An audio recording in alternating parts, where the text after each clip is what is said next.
puede salir el 60 o el 70% del total del volumen producido en la Argentina. 126 millones de toneladas. Es muy grande. De Timbúes hasta Arroyo Seco son 150 kilómetros del río Paraná. Es una autopista de barcos ojeros. La autopista es la hidrovía del Paraná, por la que transitan más de 3.000 barcos extranjeros al año. Pagamos el dragado y no tenemos flota. Somos los hijos de la pavota. Fundamentalmente el destino es el sudeste asiático. Ahí ve la bandera, mirá, la bandera china cargando un barco de origen chino. ¿Sabés cuánto produce Ciara? 22.000 millones de dólares. Es una fortuna incalculable que sale de acá. ¿Y quién controla esto? ¿Quién lo controla? Dios lo controla, Pino.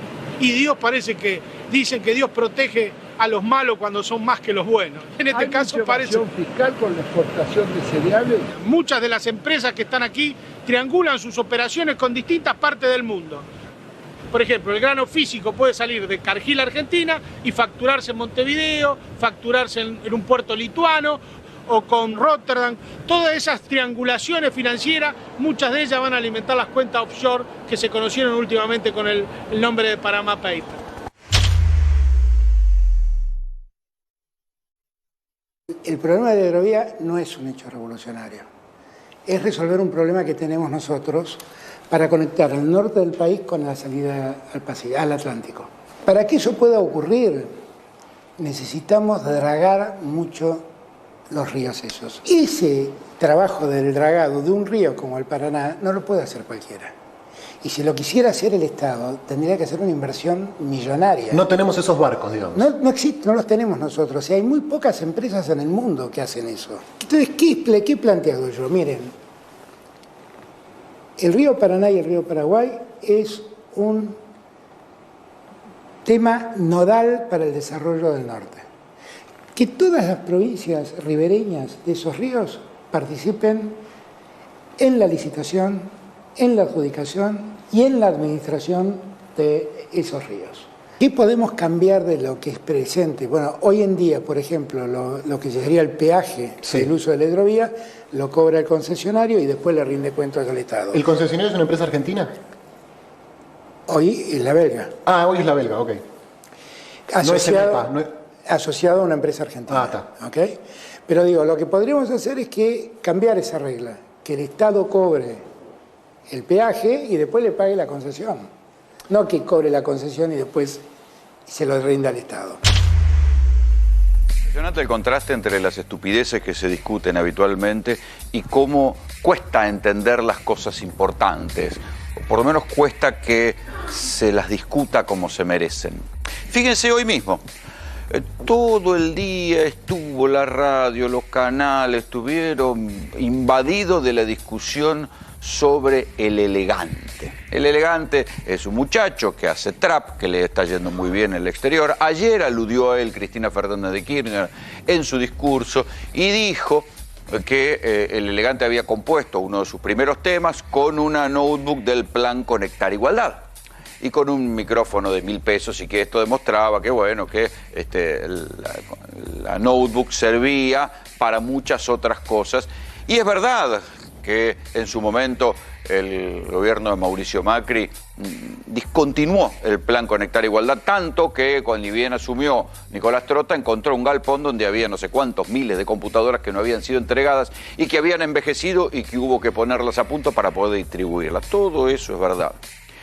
Pero todo quedó aislado en la discusión sobre el pobre Elegante, sobre si el Elegante en verdad había recibido la computadora de manos del Estado, o si se la había robado un amigo, si la había utilizado para estudiar o no la había utilizado para estudiar, si esa es la música que parece una especie de cumbia villera ayornada que escucha Cristina, boludeces. Sin embargo, esta semana se conoció, claro, letra chica, palabra incomprensible, de qué carajo se habla, el decreto 427. ¿Qué dice el decreto 427 que firmó el presidente Alberto Fernández? Que se termina la concesión de la hidrovía, de eso que ustedes acaban de ver, de eso que ustedes acaban de escuchar. Y ahora se abre una incertidumbre por la cual los verdaderos actores que manejan la Argentina están desesperados para saber qué irá a pasar con la hidrovía. El decreto 427, este que pasó sin pena y sin gloria y casi sin debate, dice que de ahora en más el peaje que pagan los barcos para poder utilizar esa inmensa autopista de agua que es el río Paraná y que llega hasta Brasil, ese peaje lo va a cobrar el Estado. Hasta ahora, ¿quién cobraba ese peaje? Lo cobraba una empresa concesionaria que allá por el 95 se quedó con la concesión de la hidrovía. Era un sistema como el de las autopistas. Claro, lo que pasa es que el sistema de las autopistas después se fue degenerando. Los tipos siempre cobraban el peaje, pero no hacían las obras, no hacían el asfalto y a lo sumo lo que hacían era cortar un poco el pasto. Con la hidrovía no se sabe lo que hacen porque abajo está el río y no se ve exactamente como cuán dragado está. Pero hay que decir que los buques entran y salen y más allá de alguna queja que a veces tienen, que dicen que está mal dragado o que se terminan encallando porque el canal no es todo lo profundo que se dice, la hidrovía funcionó y permitió que las exportaciones argentinas aumentaran muchísimo. Así se constituyó el inmenso puerto de Rosario, donde salen los aceites, la soja, la carne, buena parte de las exportaciones. Así se pudo hacer en Zárate una terminal de donde salen los autos que produce la Argentina y que van rumbo a diferentes países, en especial a los del Mercosur, sobre todo a Brasil. La hidrovía funciona, pero hay otros que dicen, sí, está bien, funciona para los que ganan, pero deja afuera principalmente a los entes de control del Estado. Entonces, a través de la hidrovía sale todo subfacturado. Hay puertos privados, hay cargas privadas, los controles de la aduana son endebles, la prefectura ni se mete y las cosas salen y el Estado no logra facturar. Eso sin entrar en el tema del narcotráfico, porque muchos sospechan que es en Argentina y hay varios cargamentos que así aparecieron, es por la hidrovía que salen los grandes cargamentos de cocaína que se producen en Perú y en Bolivia, salen vía la hidrovía rumbo a Europa, porque la que va a Estados Unidos sale vía el Pacífico. De todas estas pavadas es de lo que trata el decreto 427. ¿Saben cuánto cobra cada uno de los peajes de los barcos? ¿Cuánto paga? $50.000 solo a la ida. Cuando sale, tiene que pagar otros $50.000. Y las fotos que hay de la hidrovía muestran un barco atrás del otro, un barco atrás del otro, y barcos gigantes. O sea, es una facturación inmensa la que se llevaba el concesionario. ¿Quién era el concesionario? El concesionario de la hidrovía era producto del Pacto de Olivos, aunque no lo parezca. Una empresa belga llamada Jan de Nul es la que se encargaba de hacer el dragado, que los canales por donde circulan los barcos tengan la profundidad suficiente para que pasen semejantes monstruos por ahí por el medio del Paraná y puedan seguir aguas arriba. La otra empresa, la que hace las balizas en los canales, era una empresa argentina que se llama Emepa de los Romero. Pero estos Romero eran gente cercana a Raúl Alfonsín y por eso les digo que viene del Pacto de Olivos. La hidrovía se concesionó en el año 95 y ahí dicen que como parte del Pacto de Olivos entre Menem y Alfonsín, Alfonsín logró colar, Alfonsín Raúl, no Ricardo, logró colar a los Romero, que eran unos empresarios de Chascomús, que eran amigos de él, y entonces estos Romero se hicieron multimillonarios con el balizamiento de la hidrovía, hasta que ahora cayeron en desgracia. Porque en su momento dijeron que le habían pagado a Cristina o a los funcionarios de Cristina $600.000 de coima por el decreto para la extensión de la concesión. $600.000 parece muy poco, es lo que pagarían 6 barcos por un peaje, o sea, el peaje de 6 barcos le pagarían para renovar el decreto, es muy poco para pagar una coima real. Sin embargo, esto fue lo que dijeron los Romero. Y por esto también se la imputó a Cristina en la causa de los cuadernos, con lo cual los Romeros no son muy bien mirados por el gobierno. ¿Qué es lo que va a pasar ahora? El Estado de ahora en más va a empezar, durante 12 meses, la Administración General de Puertos va a empezar a cobrar el peaje de los barcos. ¿Quién dragará el río Paraná? Se supone que va a seguir la misma empresa, Jan de Nul. ¿Quién va a poner las balizas? Están pensando que sea el sindicato de dragado y balizamiento, el de Juan Carlos Smith. Pero lo que no está claro es qué va a pasar después. Dentro de 12 meses va a haber una licitación, o debería haber habido una licitación.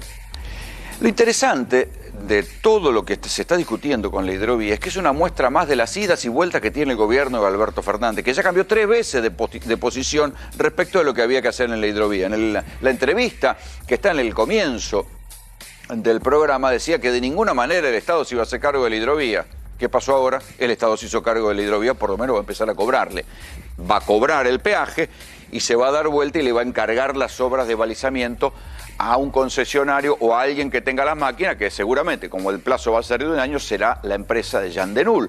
Pero la hidrovía es tan importante que se discutió en el acuerdo Mercosur-Unión Europea. La Unión Europea dijo, ¿ustedes quieren hacer un acuerdo de integración? Bueno, la hidrovía la tiene que seguir manejando una empresa europea, no queremos que la maneje una empresa china. A todo esto los chinos quieren entrar a manejar la hidrovía, pero Estados Unidos no quiere que haya empresas chinas que manejen la hidrovía. ¿Por qué? Porque por ahí sale buena parte del alimento que exporta no solamente la Argentina, la soja que sale de Paraguay, el hierro que baja desde Brasil, la cantidad de exportaciones de alimentos que saca la propia Argentina y que van rumbo a Europa, todo eso sale por la hidrovía y todo esto tiene un valor geopolítico que obviamente es mucho más importante que el elegante. Sin embargo, estamos discutiendo si el elegante, si es la música que le gusta a Cristina y esas pelotudeces. Esta noche en GPS vamos a hablar obviamente de qué está en juego en la hidrovía. Después vamos a hablar también de cómo el COVID ha vuelto a colonizar la agenda, porque están aumentando los casos. Ya no es que solamente se estancaron en la caída, están empezando a aumentar. Y la cepa delta ha vuelto a entrar. Hay nuevos casos de cepa delta, por eso el apuro del gobierno en firmar un DNU para que entren más vacunas y entren vacunas de otro tipo que se puedan complementar con las vacunas argentinas. Y además tenemos mucha información jurídica. Atención, porque en minutos nomás les vamos a contar. Había una causa contra un miembro de la Corte Suprema de Justicia, sí, a ver, un cortesano, un alto juez de la Argentina, y lo habían denunciado por enriquecimiento ilícito, y un juez dijo, no, bueno, voy a cerrar. Sin embargo, le dijeron, no, deje, no puede ser que haya investigado tampoco, investigue a este juez de la Corte Suprema por enriquecimiento ilícito. Enseguida lo vemos, bienvenidos, esto es GPS.